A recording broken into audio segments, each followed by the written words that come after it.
Hey guys, I'm just sitting here collecting my thoughts and putting everything together at the start of the month. I like to sit down and write all of my goals out and what my calendar will look like through the month. So I just want to share with you what I'm doing here so that if you're interested, you can emulate what I do or get an idea of what I do at the start of each month. So basically what I do is I sit down and I write down everything that did not work the month before. Because you'll find as you are working that there's some things that you notice just do not work no matter how bad you want them to. And then I write down what is working and what's going well and what I should continue and what I want to keep doing, what I found effective. Last month I found that getting people on the phone was super effective, even though that is very scary for me still. I have to do it in order to get that emotional connection. And the more that I do it, the better I get. Like the more practice you have, the better you will get. Also, I just wrote a few things down, like what is my favorite part about coaching? What has it done for me? I like to get everything out on paper and kind of analyze it and think about it. Let's see, what do you want from this? And I'm just kind of writing out my vision and again, just focusing on what my goals and priorities are and what I really want with this business. And then I write down all of my goals. So goals for December. I want to do more personal development videos. I put, don't get overwhelmed with lists. Sometimes I make so many to-do lists and calendars and stuff that it gets crazy. So I also put, where did I write it? I put down something about how I feel like sometimes I drown my seeds. I talk to people too much. I like their stuff and comment on their stuff too much, and it pushes them away. So there's a really fine line between having someone be your friend and inviting them to the opportunity and drowning them with information and sending them a message every other day, or, just getting in their face.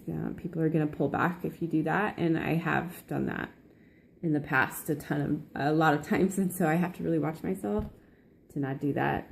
I need to talk to more people. And I feel like getting on the phone is going to be a lot more effective. Let's see. And then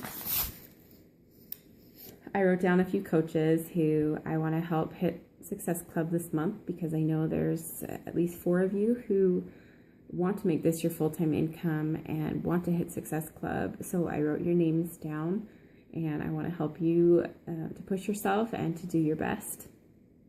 I also write down my goals of Success Club and how many coaches I want to recruit for the month of December. And then I go to my Facebook page and at the last few posts that I've made, and I write down all of the names of the people who liked my post. So I'm going to turn this around. So you see this list here with all of these names. And so basically what I do is I just go to the posts that I've made and write them all down. And then, like, next to that group of names, I'll write, this was the kitchen appliances post or whatever, just so it helps me remember which one they liked, because maybe it struck a chord in them somehow, or they can relate to it in some way. And so when I go back and what I do is I'll go through this list, just type in the person's name, send them a quick message, go to the next person, just boom, boom, boom, write down the list as fast as I can. And I found that has been the most effective thing for me to do, and most time effective thing as well, to just run down a list like that. And I don't respond to anybody until I'm done with my list. Unless it's someone I really want to talk to, then I'll stop working on the list and have a conversation with them. But I don't go back and forth. I either stick to one thing or the other. And these lists are so important, because at the end of the month and you are struggling for those last 2 or 4 Success Club points, these names aren't just going to come to your mind. You're going to think, oh, I've talked to everybody. I don't know who else there is. In reality, if you look at your list again, you are going to find people. You are going to see their names and they're going to pop out to you and you're going to be like, oh, that's the person that I need to talk to. I can't tell you how many times that's happened to me where I completely forgot about somebody, but then I go and look at my list of names and I'm like, oh, I need to talk to her again. And sure enough, like that's someone who is interested. So make sure that you have a great list, and I hope this video helps you. I'm excited for December. We are going to do amazing, and I love having you guys here. Thanks so much for watching.